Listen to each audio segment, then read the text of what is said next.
और मैं आपको सुनाने जा रहा हूं ओम की लिखी कहानी सो कॉल्ड लव स्टोरी। आज फिर कुछ पीछे छूट रहा था। उससे लड़के जाने के बाद मैं टेबल पे रखे ठंडे डोसे को गुस्से में चीर फाड़ के मुंह में भरे ले रहा था। और क्यों ना खाऊं, मैं कोई रईस ज्यादा थोड़े हूं कि गुस्सा आया और खाना छोड़ के चला गया। वेटर मुझको घूर रहा था पर कुछ बोला नहीं। मैंने पैसे भी गिन के दिए और 1 रुपया टिप नहीं दी। क्यों दूं, आखिर कोई खुशी का मौका थोड़े था। प्लीज आप ये मत सोचिएगा कि मेरी गर्लफ्रेंड मुझको छोड़ के चली गई है। अजी गर्लफ्रेंड बनती तब तो ये हक जता पाता ना मैं। हम तो पिछले 8 साल से यूं ही साथ हैं। जैसे साथ चलती 2 सड़कें होती हैं ना, वैसे ही हमेशा साथ दिखते थे। जैसे चौराहों पे सड़कें आपस में मिल जाती हैं, वैसे ही कई बार जरूरत के मौकों पे हम जी एक साथ हो जाया करते थे और फिर कुछ दूर जाके अपनी अपनी राह पकड़ लेते थे। जैसे एक डिवाइडर के दोनों ओर की सड़कें लगती तो एक सी हैं, पर एक मंजिल को दूसरी ओर ले जाती है और दूसरी उसके ठीक उल्टा। हमारी रिलेशनशिप नहीं कह सकता, हमारी सो कॉल्ड रिलेशनशिप कोई खास बुरी नहीं थी। उसके जन्मदिन से लेकर उसकी माँ के जन्मदिन तक मैं प्रायोरिटी लिस्ट में होता था। उसके माँ पापा की एनिवर्सरी पे पार्टी किस रेस्टोरेंट में होगी, मेन्यू क्या होगा, सारा अरेंजमेंट करने तक की जिम्मेदारी निभा चुका हूं मैं। यहाँ तक कि पार्टी में वो क्या ड्रेस पहनेगी, उस पे कौन सा हेयर कट अच्छा लगता है, उसको ब्यूटी पार्लर छोड़ने जाने और वापस लेके आने तक का जिम्मा उठा चुका हूं मैं। पर मैं उसका बॉयफ्रेंड थोड़े था। हम तो कॉलेज के अच्छे दोस्त थे, बेस्ट फ्रेंड टाइप। पर ये बेस्ट फ्रेंड कब फ्रेंड से ज्यादा पर्सनल हो गया, उसको खुद ही नहीं पता चला। ये सिर्फ मेरी मर्जी से थोड़े हुआ था। उसने ही मुझको अपने घर की हर बात में शामिल किया था।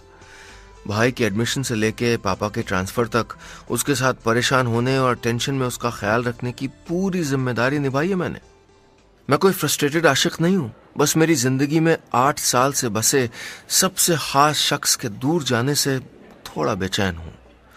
उसके बिना जीने की आदत नहीं है मुझे। सुबह ऑफिस के लिए उठाना और फिर रात को मेरे खाने के लिए परेशान होने वाली वही तो थी। कुछ देर पहले वो मुझको छोड़ के चली गई। कोई शिकायत नहीं कर रहा हूं, कर भी कैसे सकता हूं। उसने मुझसे कोई प्रॉमिस थोड़े किया था और नहीं हमने आशिकों की तरह साथ जीने और मरने की कस्में खाई थी। ऐसा नहीं कि मैंने उसको आई लव यू नहीं कहा था, रोज कहता था। उसको भी मेरे प्यार से कोई प्रॉब्लम नहीं थी, पसंद करती थी मुझको, बस खुल के नहीं कहती थी, डरती थी, शायद जानती थी कि उसके घर वाले नहीं मानेंगे। 8 साल के दौरान कमिटेड रिलेशनशिप में ना आने वाली वो लड़की आज अपनी बात की बहुत पक्की निकली। अगले महीने अपनी माँ की पसंद के लड़के से शादी कर रही है। मुझसे आखिरी बार मिलने आई थी। कहती है अब मुझसे बात नहीं करेगी। वो अपने होने वाले पति के साथ धोखा नहीं कर सकती। अजी ये प्यार ना बड़ी अजीब चीज है। कमबख्त बिना परमिशन सर पर चढ़ जाता है और फिर जिंदगी भर हमको नचाता है। याद शहर के कॉलेज में एडमिशन के बाद ग्रेजुएशन फर्स्ट ईयर की क्लास में पहली बार मिली थी वो। क्लास शुरू होने के 4 दिन बाद आई थी। नोट्स पूरे करने के लिए मेरी डायरी मांगी थी। मैंने भी मुस्कुराते हुए डायरी दे दी। क्या पता था मेरी मुस्कान हमेशा के लिए अपने साथ ले जाएंगी मैडम। अरे अगर मालूम था कि मुझसे प्यार नहीं कर पाएंगी तो क्यों मांगी मुझसे डायरी। अरे डायरी मांगी तो मांगी, उसके आखिरी पन्ने पे लिखी शायरी क्यों पढ़ी। और अगर बिना पूछे शायरी पढ़ी भी तो उसकी तारीफ करके मुस्कुराई क्यों। सच कहूं, पता होता तुम मुझको ऐसे छोड़ के चली जाओगी तो डायरी छीन के कह देता, कम हंसो, खीसे ने पोर रही हो।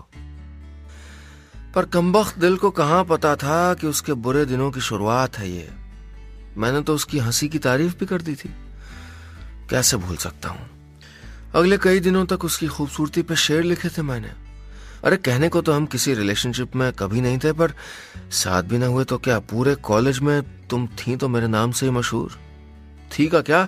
आज भी कॉलेज का कोई पुराना दोस्त मिलता है तो तुम्हारे बारे में ही पूछ लेता है। कोई जवाब नहीं दे पाता हूं, क्या कहूं। हमारे रिश्ते का कोई नाम भी तो नहीं था। तुम्हें गर्लफ्रेंड कहने का हक तुमने मुझको दिया नहीं और दोस्ती की लकीरें लांघे हमको कई साल हो गए। आज जिक्र चला है तो बता दूं, इतनी भी अच्छी नहीं थी तुम। वो तो प्यार है जो बस चुपचाप रखता है। तुमको अच्छी तरह पता था कि कॉलेज कैंटीन में हॉट डॉग नहीं मिलता, फिर भी तुम्हारा मन समोसे से ज्यादा हॉट डॉग खाने का करता था। तुम जानती थी कि बाइक नहीं थी मेरे पास, फिर भी तुमको हॉट डॉग खिलाने की खातिर मैं हफ्ते में 4 बार तो बाइक मांगता ही था लोगों से। बाइक में हर बार 20-20 रुपए का पेट्रोल डलवाता था। अरे शुक्र है उन दिनों पेट्रोल इतना महंगा नहीं था, तुम्हें हॉट डॉग खिलाते खिलाते और बाइक में पेट्रोल डलवाते डलवाते मेरी हालत टाइट हो गई थी। कितनी बार तुमको छोड़ने और बाइक वापस करने के बाद पैसे बचाने के लिए ऑटो की जगह पैदल और लिफ्ट मांग के घर जाता था मैं। क्या क्या नहीं किया तेरी खातिर हीरोइन। यही तो बुलाता था मैं तुझको प्यार से, और मेरे ये कहने पे तू और इतरा के नखरे किया करती थी। मैं तुझसे कहता था प्लीज वो क्यूट वाला फेस फिर से बना दो ना, मुझे तो बहुत प्यारी लगती है। और तुम इतरा के कहती अब नहीं बनाऊंगी, और फिर से मुस्कुराने लगती। बहुत सुकून मिलता था तेरे चेहरे पे वो मासूम सी हंसी देख के। दिल करता था ताउम्र तेरी उस हंसी की खातिर खुद का मजाक बनाता रहूं, लेकिन कमबख्त जिंदगी ने अब वाकई मजाक बना के ही छोड़ दिया। हमने कॉलेज में बहुत खूबसूरत वक्त बिताया था। कॉलेज की सीढ़ियों पर साथ बैठकर तुम न जाने कब मेरे इतने करीब आ गई। तुम्हारे गुड नाइट एसएमएस का इंतजार करना आदत हो गई थी। देर रात छुप के कितनी बातें की थी हमने। फिल्मों से लेके कॉलेज गॉसिप तक कितनी सारी बातें करते थे हम। कॉलेज के दिनों में कंप्यूटर लैब में पहली बार माउस पकड़ते वक्त तुम्हारा हाथ छू गया था। कई रोज तक तुम्हारी छुअन महसूस की थी मैंने। तुम्हारा हाथ थामने की हिम्मत बहुत जल्दी जुटा ली थी मैंने। तुमने भी ऐतराज नहीं जताया था तब। कॉलेज में हम कितने सच्चे होते हैं। कॉलेज की बाहर की दुनिया के रिवाजों से बेफिक्र, अपनी ही धुन में जीने वाले। अपना ही मजाक बना के दिल खोल के हंसने का सलीका कॉलेज में ही तो सीखा था। सच कहूं तो शुक्रिया कहना चाहिए मुझको तुम्हारा। हम भले ही एक रिश्ते में नहीं थे, पर तुमने मुझको कभी अकेला महसूस नहीं होने दिया। मुझे याद है जब मेरे बाबूजी की तबीयत खराब हुई थी तो तुम ही थी जो क्लास छोड़ के रोजाना 5 घंटे मेरे साथ अस्पताल के उस कोने वाले कमरे के बाहर बेंच पे बिताया करती थी। मेरे परेशान होने पे उस रोज तुमने पहली बार मुझको गले लगा के कहा था परेशान मत हो, सब ठीक हो जाएगा। और हो भी तो गया था। तुम्हारे होने भर से जिंदगी खूबसूरत हो गई थी मेरी। कॉलेज में लास्ट ईयर में जब मैं नौकरी न मिलने पे बेचैन था तो रातों में घंटों मेरी फ्रस्ट्रेटेड बातों को तुम बिना बोर हुए सुना करती थी। और मुझको खुद पे भरोसा करना भी तो तुमने ही तो सिखाया था। सच कहूं तो जितना भरोसा तुमने मुझ पे किया उसकी वजह से मेरा हौसला हमेशा बना रहा। मेरे लिए नौकरी खोजा करती थी तुम। रोजाना कहीं ना कहीं मुझको एप्लीकेशन भेजने को कहती थी। मैं फ्रस्ट्रेशन में तुमसे लड़ता भी था, पर तुम चुपचाप मेरी बेरुखी बर्दाश्त कर लेती थी। मेरा सीवी तुमने खुद न जाने कितनी जगह भेजा। चिंता में मुझको जब रात को नींद नहीं आती तो तुमने रात रात भर फोन पे मुझसे बातें की। मेरी बेचैनी और बच्चों सी जिद को तुमने बिना शिकायत बर्दाश्त किया। मैं कोई बहुत अच्छा थोड़े था, मुझ में भी बड़े ऐब थे। तुमको खोने से कितना डरता था मैं, अपनी नाकामयाबी से कितना डरता था मैं। तुमसे इस बात के लिए लड़ता था क्यों तुम मुझसे ज्यादा काबिल हो। कई बार अपनी नाकामयाबी के लिए भी मैं तुमको जिम्मेदार बता देता था, पर तुम हर बार समझदारी दिखाती और मुझको प्यार से दिलासा देके चुप करा देती। मेरी गुस्ताखियों को जिस खामोशी से तुम नजरअंदाज करती थी उसमें तुम्हारा प्यार खुद ब खुद मुझको महसूस हो जाता था। आज फिर नींद नहीं आ रही है। वही बेचैनी है जिसको तुम अपनी बातों से छूमंतर कर देती थी, पर अफसोस तुमसे लड़के भी मैं तुमको अपना नहीं बना सका। जिस डर से भागता था आज वो डर सामने खड़ा है और तुम्हारे सिवा कुछ याद नहीं आता। कॉलेज खत्म होने के बाद कितना कुछ बदल जाता है। मनमौजी से लगने वाले दोस्त करियर की बातें करने लगते हैं। सबके पास जिंदगी के बड़े बड़े प्लान होते हैं। किसी को नौकरी न मिलने की टेंशन सता रही होती है तो किसी को नौकरी से संतुष्टि नहीं मिलती। धक्के खाकर ही सही मुझको भी एक नौकरी मिल गई थी। तुमको हमेशा मालूम था तुमको क्या करना है, तो तुम अपनी नौकरी से खुश थी, पर मुझे तो राइटर बनना था। नौकरी तो बस एक जरूरत थी। कॉलेज के बाद हमारी जिंदगी भी कितनी बदल गई थी। अब बाइक मांग के पेट्रोल डलवाने की टेंशन नहीं थी, मेरे पास खुद की बाइक थी। तुमको भी मेरे साथ लेट हो जाने पर घर में ऑफिस का काम बता के बहाना बनाने को मिल गया था। डिनर और रात की रोशनी के बीच बाइक पे ड्राइव, कितना हसीन था वो वक्त। अब उन सड़कों से अकेले गुजरा नहीं जाता। तुम्हारे साथ न होने का एहसास जैसे दिल को चीर देता है। ये उम्र है ना, बड़ी जालिम होती है, न चाहते हुए भी हमेशा बढ़ती रहती है, और इसके साथ बढ़ती हैं जिम्मेदारियां और समाज की रवायतें जिनसे आप चाह के भी मुंह नहीं फेर सकते। हम दोनों की उम्र 25 की दहलीज पे आ गई थी। ये 25 की उम्र बड़ी अजीब होती है। माँ को बेटी अचानक बहुत बड़ी लगने लगती है। उसकी विदाई के सिवा उनको कोई ख्याल ही नहीं आता। तुमने मुझे बताया था कि कैसे सुबह अखबार पढ़ने से लेकर रात को दफ्तर से घर पहुंचने के बाद खाने की टेबल तक सिर्फ तुम्हारी शादी की बात ही होती रहती थी। तुम भी कितना सहती। तुमने गुस्से में एक दिन कह ही दिया था, प्लीज कर दो मेरी शादी, पर रोज सुबह से शाम तक मुझको मत सुनाओ। लड़कों के लिए भी कम मुश्किल नहीं होती है 25 की दहलीज। गर्लफ्रेंड या प्यार की रुखसती का वक्त होता है, या उससे शादी करने का दबाव होता है। ऐसे में पैसे कमाने की जल्दी होती है, पर बॉस कहता है कि अभी उम्र है, सीखने की कोशिश करो। बड़ा और कुछ नया करने के सपने बेसिक जरूरत पूरी करने में तब्दील हो जाते हैं। वहीं बाबूजी अक्सर अपने रिटायरमेंट की डेट याद दिलाते रहते हैं कि जिम्मेदारी उठाने का वक्त आ गया है। माँ कहती हैं, अब तुम्हारी शादी कर दें तो हमारी भी जिम्मेदारी खत्म हो। सबको अपनी जिम्मेदारी पूरी करने की जल्दी होती है। मुझको तुम्हारे जाने से तुम पे जितना गुस्सा आ रहा था, उतनी ही तुम्हारी फिक्र भी हो रही थी, क्योंकि मैं जानता हूं कि कहने को तुम भले मुझे अपना पहला प्यार न कहो, पर मेरे सिवा किसी और ने तुमसे दिल की बात कहाँ कही थी आज तक। अपनी जिंदगी का तो मुझको पता नहीं, लेकिन तुम्हारे लिए भी मेरे बिना जीना आसान नहीं होगा। आज वाकई लग रहा है कि जिंदगी उम्र बढ़ने के साथ मुश्किल होती जाती है। प्यार में फ्रस्ट्रेट होने वाला मैं नहीं था।